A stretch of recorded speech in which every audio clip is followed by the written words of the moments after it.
Hi guys, I'm Alexandria and welcome back to another video. In today's video, I'm going to be talking about how to maintain healthy eating when your family and loved ones, friends don't. I really wanted to create this video because I feel like a lot of times it's a struggle for people to maintain healthy eating because of the environment around them. And this is something that I definitely had to, I don't think it was much more of a struggle, but it was something that I had to work around when I had first transitioned to a vegan lifestyle back in 2019. Although I'm no longer a vegan, I have found that when I was on that journey, there were certain things that I ended up doing that really helped with making the transition and staying consistent with it easier. So if that's something of maybe you're not necessarily going vegan or plant-based, but you're trying to make better, healthier eating habits and feel like this is something that hinders you along that journey,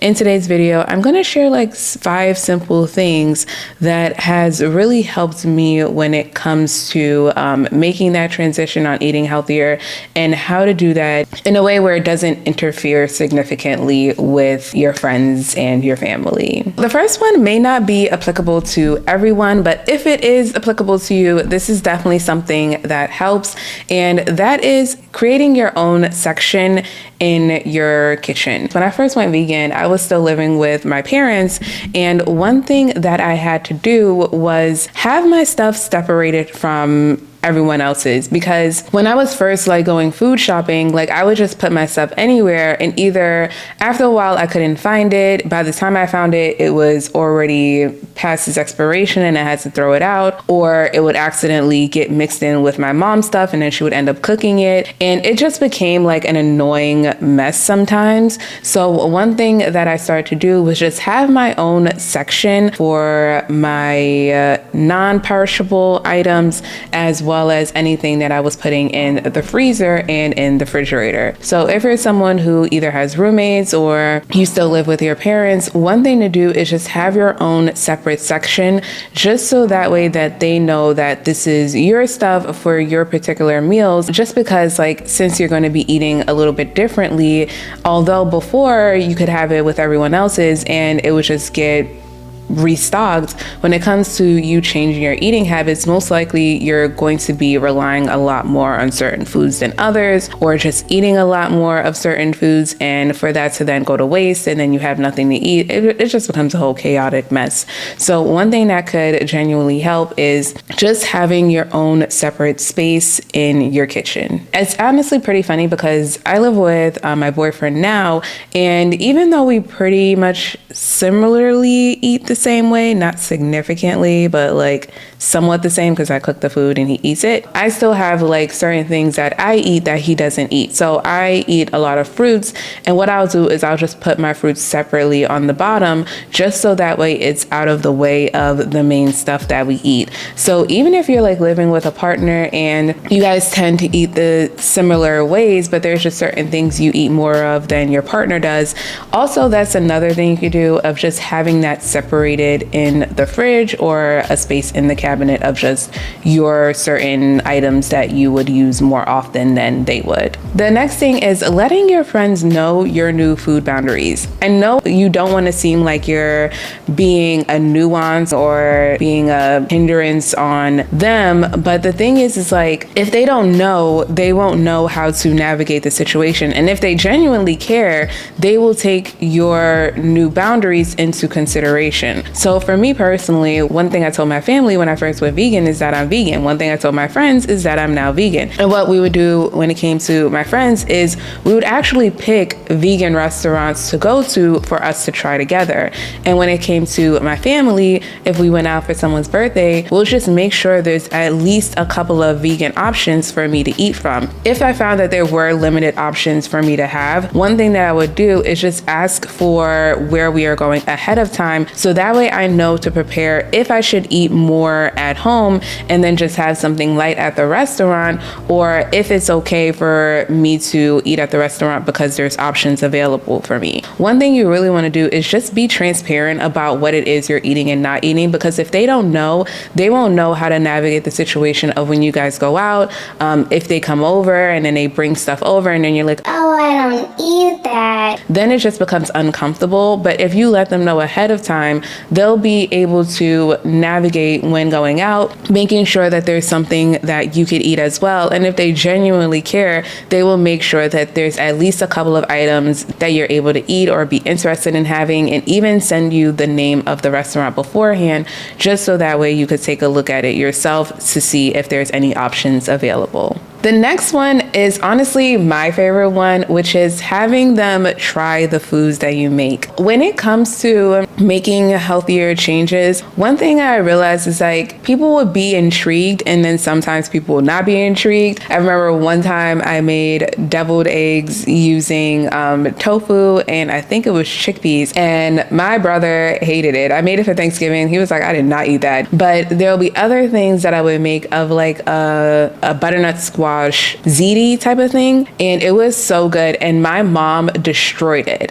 And so one thing that you really want to be open of doing is letting them try the foods that you make, because then it'll expand their minds of what it is you're eating, what it is you like, what it is that they could think of themselves of being interested in having for their own meals in the future. I think when it's just like sharing the things that you make, it then creates this dialogue of why you're eating the way you're eating, why you're cutting back on certain things. They could feel the effects of what it is that you're making because you're eating healthier, so your body feels healthier, and then they could feel that and they could understand why you're doing the things you're doing. When you bring people into your own space, it then makes it much more engaging and much more fun of making new foods and then having your loved ones try it, because then you could get their take on what it is that they may actually like, and then a restaurant you could bring them to based off of what they've liked of your food. So I think really having them try your meals as well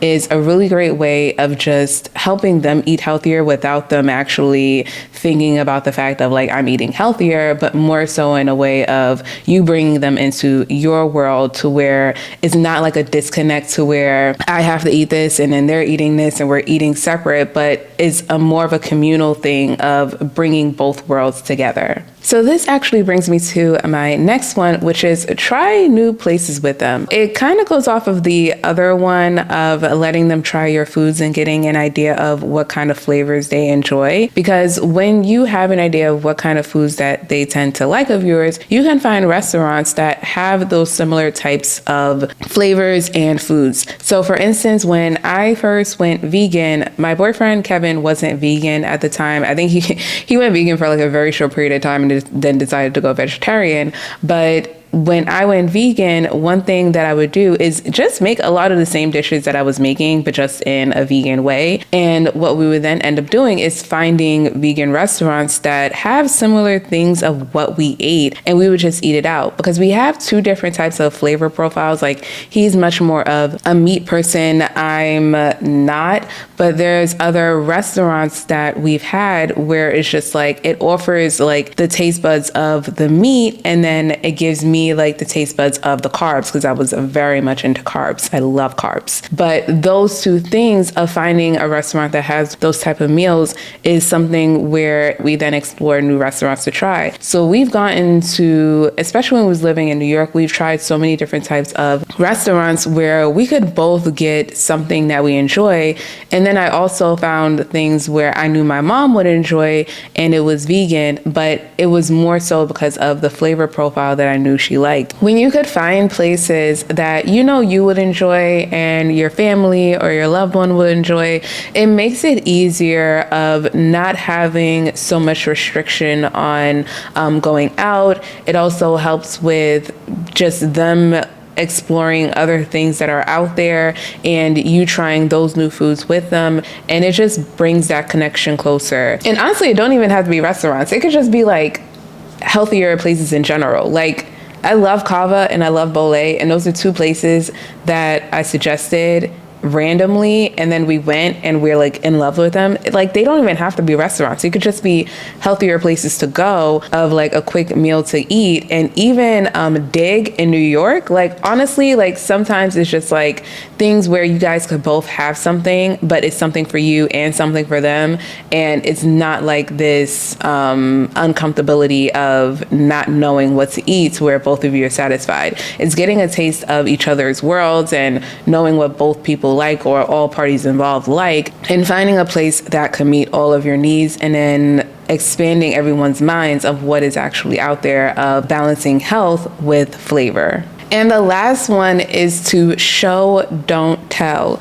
What I mean by this is usually when we are working on becoming healthier, we want to bring our family along, we want to bring our friends along, we want to tell them like, you should do this and you'll feel this and you'll feel that. Honestly, what I've learned is to just not say anything. Like, I've learned that people change based off of the changes that they see in you. And rather than you telling them like, oh, it helps with this, it helps with this is what you should be eating, this is what you should be doing, no one's going to change, because it's not enough push for them to change.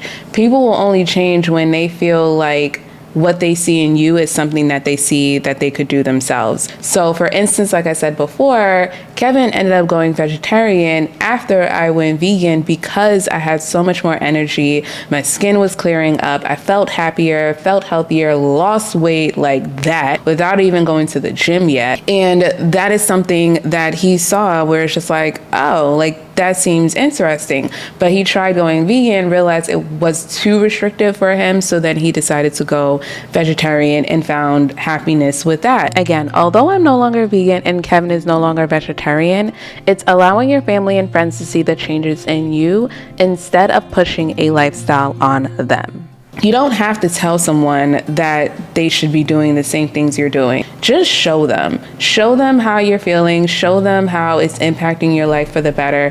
And then they will be inspired to then make little small changes along their own personal journey. So those are the 5 simple ways that has helped me when it comes to maintaining healthy eating, even when your loved ones and friends don't, because you're like the example now of what to do. And you have to have a really strong why of why you're doing what you're doing, and you have to make sure that it's also sustainable and manageable for you, so that way when you do introduce it to other people, they can see it as sustainable and manageable for them as well. So I hope you guys enjoyed this video. Let me know what you guys think in the comments, and I will see you guys in the next video.